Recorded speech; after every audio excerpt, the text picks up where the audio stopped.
Era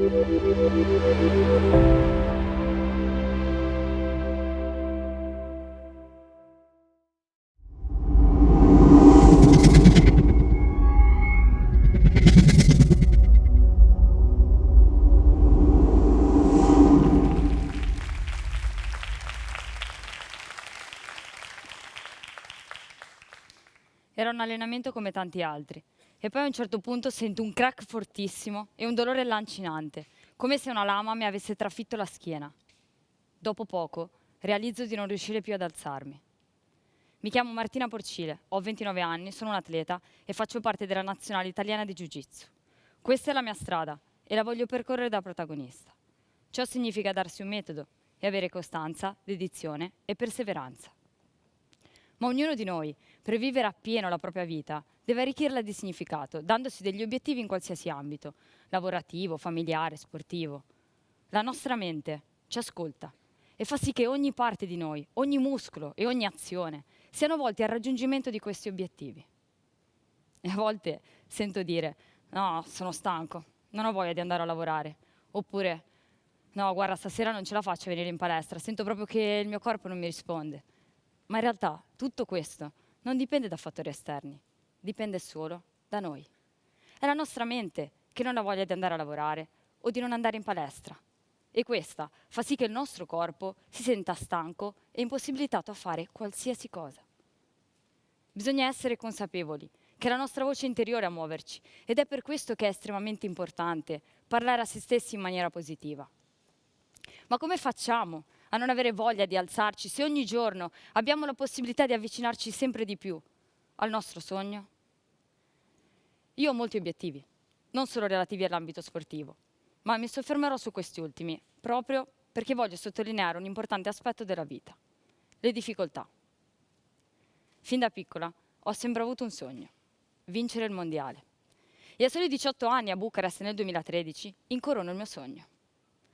Però purtroppo, dopo soli 2 mesi, durante un allenamento, mi fratturo un anello della colonna vertebrale.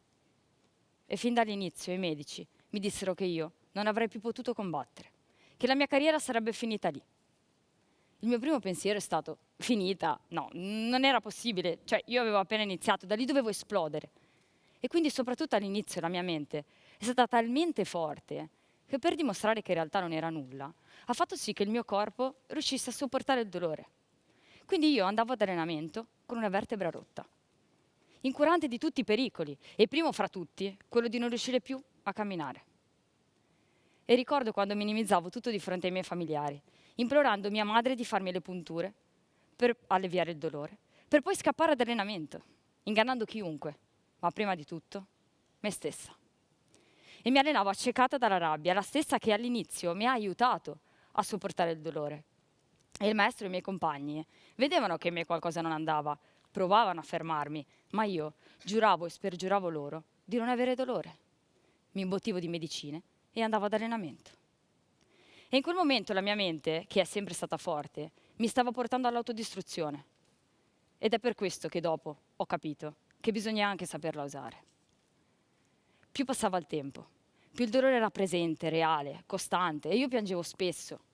Poi non sono più riuscita a guidare la moto. Quindi mia madre mi accompagnava in macchina all'università.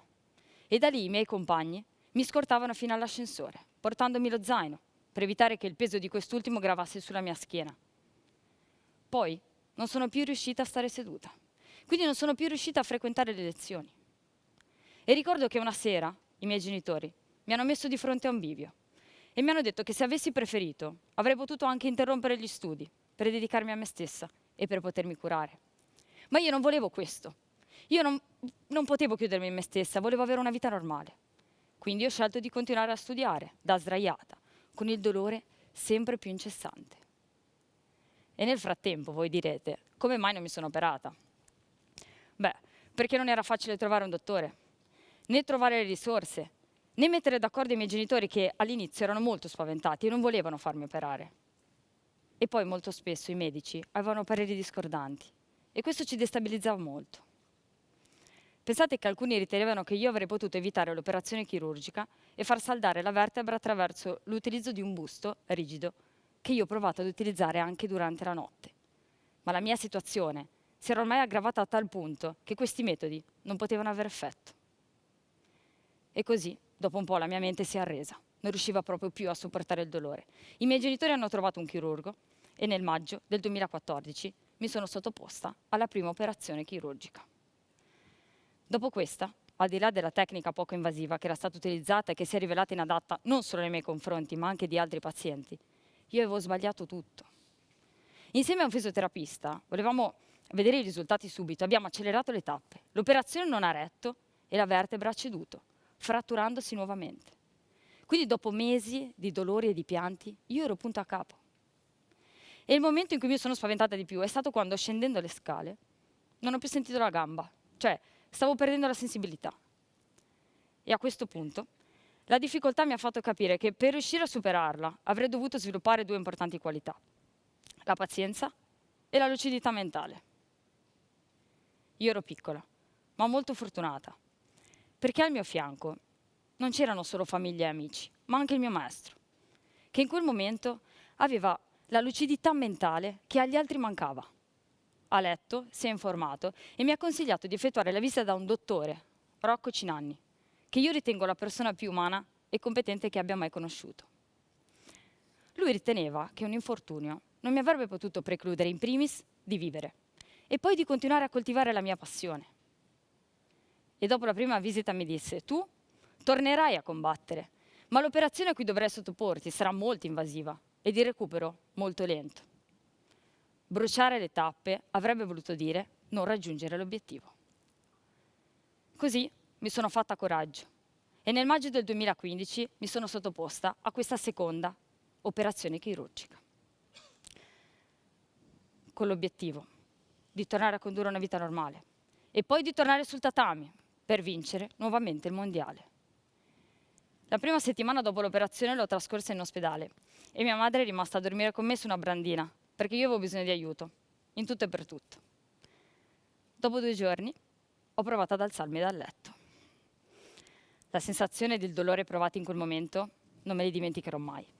Sembrava di avere tutto il peso del mondo addosso, io avevo già fatto troppa fatica così, quindi mi sono riseduta subito. E il giorno dopo vedo entrare in stanza il dottore e invitarmi a fare 2 passi con lui. Io, un po' titubante, accetto. E ne avrò fatti, se va bene, una decina. Poi avevo troppo dolore. Avevo nausea, mi ero sforzata troppo. E quindi sono tornata indietro. Io in quel momento avevo forse più paura di prima. Ma il mio dottore era contento, era felicissimo, mi trattava come se fosse il suo gioiellino e diceva che l'operazione non sarebbe potuta riuscire meglio. Io quindi dopo un po' mi sono fatta coraggio. Effettivamente il peggio era passato. Tornata a casa, avrei dovuto indossare un corpetto semirigido di contenimento per 3 mesi, quindi più o meno era tutta l'estate, e non era autosufficiente. Non potevo stare in piedi né seduta, né camminare per troppo tempo. E quando ho cominciato a uscire con i miei amici, che mi venivano a prendere sotto casa, quando la mia autonomia terminava, automaticamente era finita anche la serata. E questo mi faceva veramente tanto male. Mi sentivo come un peso e un po' mi vergognavo. Però poi non ho più avuto il timore di farmi vedere debole, anzi, andavo al mare con il busto anche se tutti mi guardavano. Poi me lo sono tolta verso la fine dell'estate e tutti mi guardavano la cicatrice, che poi è diventata quasi un segno distintivo. Terminata l'estate, sono andata 1 mese in piscina per cominciare a sciogliere i movimenti e per far sì che il mio corpo si abituasse allo sforzo, che ovviamente doveva essere il più leggero possibile all'inizio. Poi ho avuto l'ok a iniziare la fisioterapia e mi sono fiondata in palestra.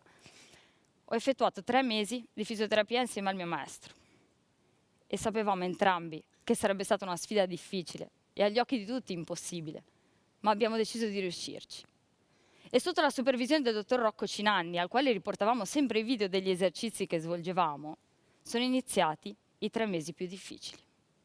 Mesi in cui tutti mi continuavano a dire: stai attenta a non andare in palestra, è pericoloso, ti rifarai male, senza neanche sapere quali fossero i piccolissimi passi di un percorso che giorno dopo giorno io, insieme al maestro, stavamo percorrendo. E più le persone ci scoraggiavano, più non vedevamo l'ora di riuscirci. E in quel momento anche i gesti più semplici erano diventati esercizi per me. E ricordo quando dovevo rimanere all'ingresso della palestra a fare le scale avanti e indietro, mentre i miei compagni si allenavano all'interno. Poi ho cominciato a piegare la schiena, a tirare su una gamba, poi l'altra, a ruotare il busto. Ed erano tutti esercizi semplici, leggeri, ma costanti. Non mi sono mai fermata un giorno. E più vedevo il progresso, più mi convincevo che sicuramente ci avrei messo tantissimo, ma che prima o poi avrei rivisto la luce. L'estate del 2016 doveva essere l'estate della mia ripartenza. Avevo avuto l'ok a tornare in palestra ad allenarmi di nuovo con i miei compagni. Primo allenamento, primo pugno, sento un altro crack. Frattura composta dello sterno. Io non ci volevo credere. Cioè, in quel momento sembrava che il destino ce l'avesse con me. Ma io l'ho presa come sfida. Non mi sono arresa. Ho trascorso un'altra estate sdraiata a ripetere la tesi perché mi dovevo laureare e ho recuperato. Torno quindi sul tatami, mi alleno e nel 2016 partecipo alla prima competizione, a discapito di tutto e di tutti.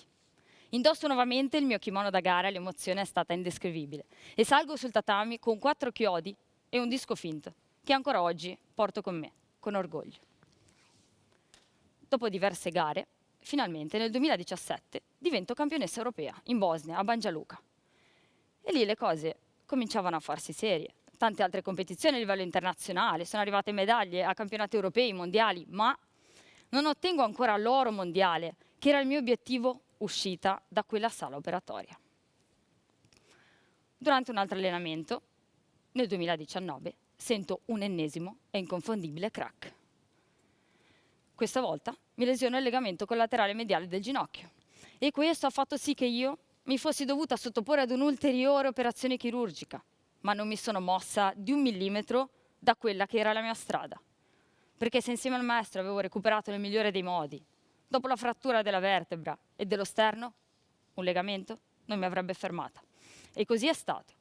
Torno sul tatami, disputo altre gare e finalmente, il 5 novembre del 2022, con sugli spalti mia mamma, mio papà e mio fratello, divento campionessa mondiale. Ed è stata una vittoria personale che si è concretizzata in una medaglia d'oro. E con questo voglio dire che i sogni e gli obiettivi sono solo il punto di partenza, che le difficoltà sono dietro l'angolo, ma che la nostra mente è in grado di superare qualsiasi cosa se ci si crede fermamente. E poi, salire sul tatami non è facile, proprio come affrontare le sfide della vita quotidiana. Dobbiamo saperle leggere, interpretare e poi superare grazie alle nostre capacità e doti. Ed è per questo che ogni giorno dobbiamo fornire la versione migliore di noi stessi. E poi, la vita oggi è sempre più frenetica, non ci lascia respiro e ci impone di ottenere risultati in brevissimo tempo. Ma lo stesso accade sul tatami. L'incontro dura 3 minuti, dobbiamo portare a casa la vittoria entro e non oltre questi pochi minuti. E poi pensate che a volte riusciamo anche a proiettare un avversario che è più grande rispetto a noi, proprio perché approfittiamo di un suo movimento, di un passo falso. Ma quante volte durante la vita quotidiana ci troviamo di fronte a sfide che sono oggettivamente più grandi rispetto alle nostre capacità? Dobbiamo essere astuti, comprenderne le caratteristiche e poi superarle. E poi, prima di ogni competizione, abbiamo sempre la possibilità di prepararci. La preparazione avviene in palestra, con l'allenamento. Ma quante volte a lavoro, prima di un meeting o di un incontro commerciale, dobbiamo prepararci e abbiamo sempre la possibilità di farlo. Ecco l'importanza dello studio e dell'analisi nell'ambito lavorativo, così come dell'allenamento basato principalmente sulla ripetizione della tecnica nell'ambito sportivo. Il mio maestro dice sempre: non bisogna ripetere 1 milione di tecniche una sola volta, ma una tecnica 1 milione di volte. Ci vuole pazienza, spirito di abnegazione per ottenere grandi risultati. E poi, per avere un risultato costante nel tempo, ci vuole lavoro altrettanto costante, altrimenti il successo è solo un caso e non è duraturo. E non bisogna mai arrendersi, mai tornare indietro sui propri passi e sicuramente ogni tanto voltarsi per guardare il percorso che è stato intrapreso e dove si è riusciti ad arrivare ed essere sempre orgogliosi di noi, di ciò che abbiamo fatto e di ciò che ancora faremo. Io personalmente mi sono trovata dal gradino più alto del mondo a quello più basso, in pochissimo tempo. Ma questa esperienza mi ha insegnato ad apprezzare molto di più la vita, quella regolare dell'atleta, perché questa è la mia vita. E poi mi ha fatto capire che l'amicizia è estremamente importante, che i genitori non stanno bene se non stanno bene i propri figli, che chiudersi in se stessi non è mai la soluzione e che d'altra parte ci vuole anche la fortuna di circondarsi di persone competenti. Ed è fondamentale ricordarsi che le convinzioni determinano le azioni determinano i risultati che otteniamo e i risultati che otteniamo determinano le convinzioni che ci creiamo. È un ciclo. Convinzioni, azioni, risultati e convinzioni.